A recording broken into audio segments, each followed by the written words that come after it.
Babies, we're gonna do a reading. I'm gonna do a reading. You do what you do. I'm not your mom. I'm not crying. You are. I'm crying. Okay, when I tell you, you are about to be loved back to life.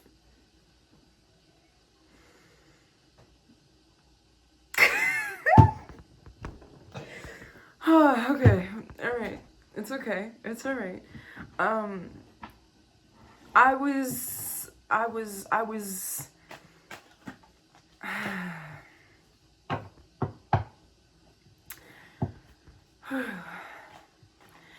looking at content and something came up. Oh, all right. It's usually like stupid, like cooking stuff and all this, and then it surprised me. It was this man that was looking at the camera, and he said, like, he's trying. Hold on, Papa. Nope. Hold on, baby. Like trying to reassure somebody. Don't take it in that way. But the words that came out was, he said, breathe for me, baby. And his demeanor, his energy, I was like taken aback. Because in the midst of everything going on, me personally, I still believe there are good men out there. And that made immediately waterworks. And something came forward where you want to be seen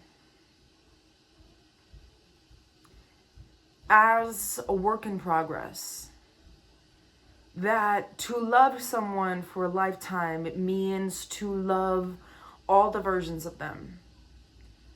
That you fall in love with who they're becoming, but you're never in love with the same person. I'm sorry. That like, you're so in awe.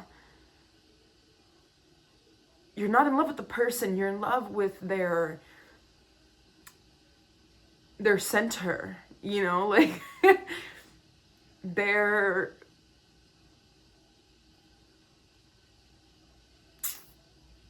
a word I'm looking for. Their compass. So that wherever they may go, wherever they may grow, how they handle grief, who they become. I'm sorry. Oh, that you just are so devoted to their core.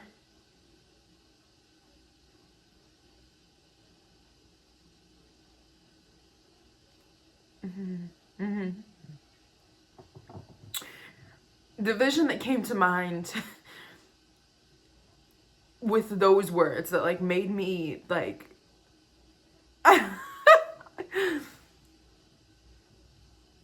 was somebody really taking their time with just wanting to touch you, like to hold you. Many people know that like the physical presence of someone can bring up a lot, right? And it's like, it was very much like, I don't have the ability, like how other people, you could say like, imagine a red apple and they could picture a red apple. My brain doesn't do that. So like, I just see black. Like, it's just a darkness. I can't imagine, like, I can think of a memory of like I know what a red apple looks like, but if I close my eyes, like I can't do imagery. But this felt what I imagine imagery would be, where like I was in my kitchen, I saw my kitchen, but I also was like simultaneously in two spaces where it was like an out of body experience. And there was somebody just standing, like there's a person standing in front of you. And it's like this very much like, do I have your permission to touch you? I want to hold you. And you're like, it was like heaving. You were like, you know? And it wasn't like overpowering in a way where it's like, oh yeah, fuck me, right? You know, like that's where like my mind is like thinking that you're gonna go, but that's not at all what it was. It was very much like you want to feel safe in this and they want you to feel safe in this. Oh, you're about to be loved back to life. Like when they say like speaking life over you, you're about to be loved back into existence. Especially if you feel like you've been on autopilot, like you've just been going through the motions, doing what you just, I guess I'm here, you know.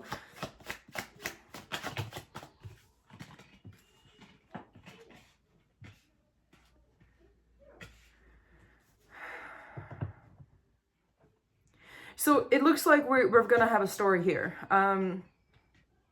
We've got the Eight of Cups reversed with the Four of Cups reversed with the Three of Swords. This is talking about like two betrayals. People either walking away from you or building you up to an extent, like setting fires but not tending to them. This is that energy of like a half-built tower and then just like walking away after that. This is that energy of like, you lit the fire within me. Why are you walking? Why would you do that if you didn't want to tend to it? And then also choosing others when you existed. So I don't know if this is infidelity or whatever it is, but this is the energy that resulted in your Three of Swords, your wounding. The Three of Swords also talks about self-inflicted wounds. So this idea that like negative self-talk, this idea of believing that you weren't worthy or that you weren't able or that you weren't deserving or that, you know, I guess it's just not gonna happen or whatever, just like giving up. So this story talks about this woman, that's her husband in the back there. When he had company, she would have to stay outside even if it was storming. So because he was afraid or ashamed of the fact that she was a bird woman. So she cut her wings to be more pleasing. I'm thinking back to a personal memory where, I was in such limerence with someone that I agreed to go to a hypnotist to agree to be something that I wasn't, because I was like, I have to, you know what I'm saying? Like I had to harm myself. I had to not be myself to be around this person. And I thought that was the only option for me. That's what's going on here. It's like you are, I want to say letting go of, because of these coming out reversed. I don't think that they're kind of unbalanced energies, but I think that you're releasing those energies where you're no longer harming yourself, where you're just comfortable with yourself alone or with someone, where it's like, how I feel matters. If it harms me, I will not do it.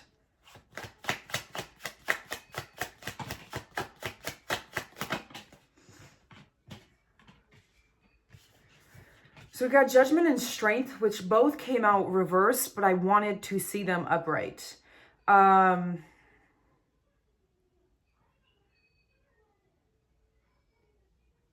If you've been getting a lot of messages about, hold on now, there's multiple thoughts, multiple pieces. One, when people say nobody's going to save you, that is internal baggage. Someone will save you from your finances. Someone will save you from your housing. Someone will save you from whatever, but nobody can save you from you. Okay? Two, this talks about deliverance, right? Judgment talks about like being saved, being delivered. Strength, obviously, is the ability or the capacity to be able to get through something. Them both coming out reversed is talking about that you don't need to be strong enough to handle love. You need to be strong enough to recognize that you don't have to. Love is not something that you manage or that you survive. It's something that you have. I have love. So both coming out reversed, talking about deliverance doesn't come from escape, it comes from alignment. You realize that, again, nobody can save you from yourself. So take that as it resonates, because I feel like that's something that I've had to remind myself often about, right? When it comes to this, you realize that, hi, Papa. Not coming. Nope. What's up? You want a hug right now? Okay, hold on. Come here. Come on, Bubba. I'm doing work. Come on. Come here. Come here. Oh, squeal. That's my face. Hello. I'm almost done, okay?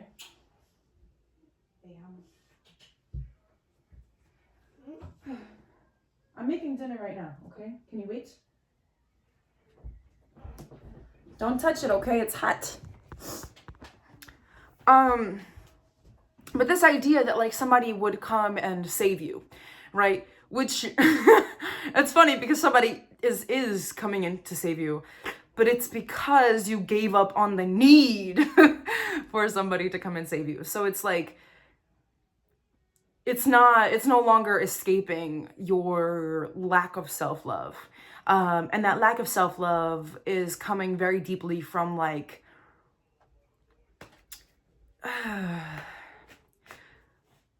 like needing, like desperately needing something. Now it's like, I want it, but I don't need it, okay?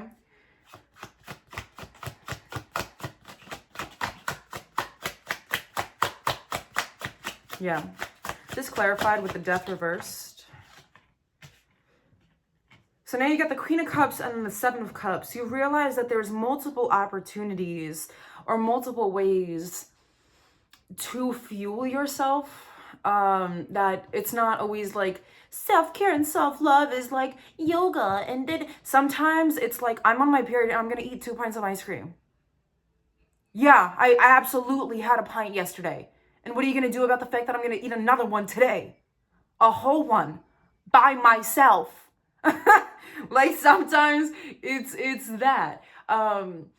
Sometimes it's saying, you know what? Like I really, it's not even, I don't even want to give examples. I want to give the energy, because that's more of the embodiment. But the energy is like, I will radically listen to my body. Radically.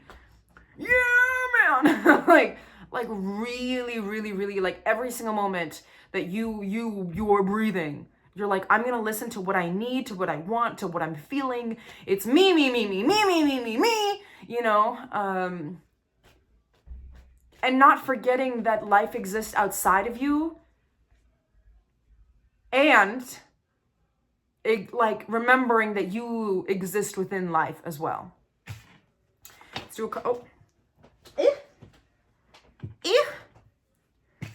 okay. Clarify that. Also, you have to recognize your worth because of these past wounds. There was fear of like third-party situations and things of that nature. But you're no longer manifesting your way into this. The Magician coming out reversed. There's this idea that like your fear manifested these ideas, these creations, these, you know, energies within your life, right? So you were like so scared that you were going to be in another situation like this, that you manifested another situation like this. But now you're like, you want to know what? And not cocky, but confident, where you're like, I'm enough for a person, and if that's clearly what's being shown. But anywho, I'm enough for a person, so you don't have to. If you feel like you have to outsource yourself, then I'm not the person for you. And you're firm in that.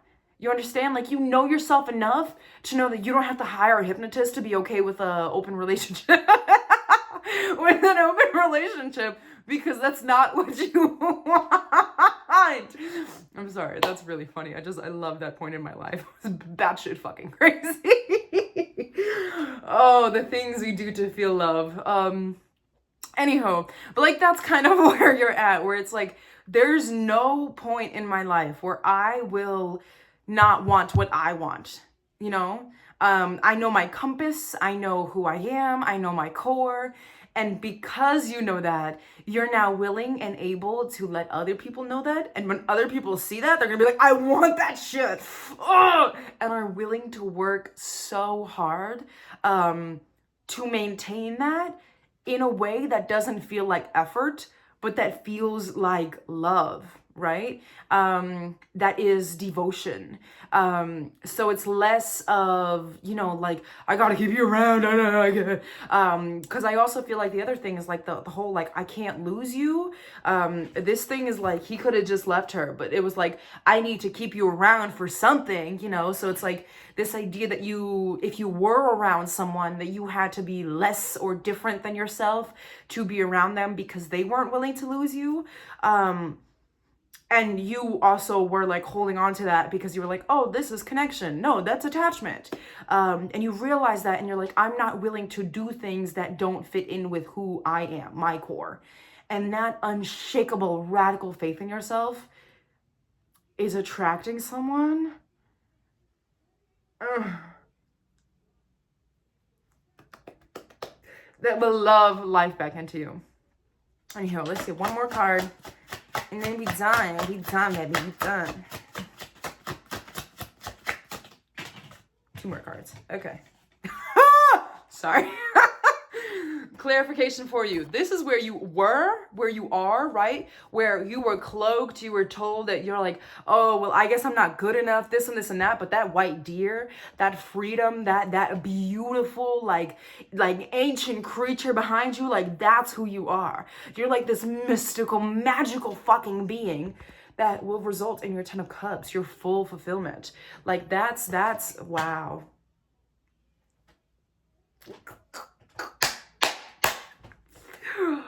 I'm so happy for you. Invite me to your wedding. Or don't, because I don't know you. But if I do know you, invite me to your wedding. I want to see this. Oh, that's beautiful. Anywho, thanks for coming to my TED Talk. Back to dinner. Bye.